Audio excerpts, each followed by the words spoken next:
مجتهدی که الان وظیفشه به شروع کنه، یعنی فرض کنید 20 سال قبل حج رفته، الان ظاهرا خلافی نباشه که کافیه،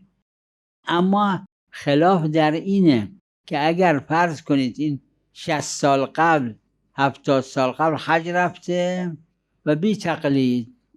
و حالا به مجتهدی که الان مقلدشه مراجعه میکنه، طبق فتوای این مجتهد حجش باطله،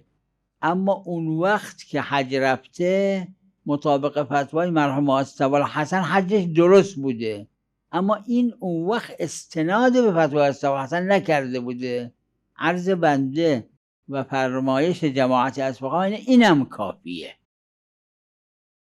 چون بعضی گفتن نه زمان مصطفی الحسن این که مقلد مصطفی الحسن نبوده، استناد به اونم که نکرده، پس حجت نیست. این محل خلافه.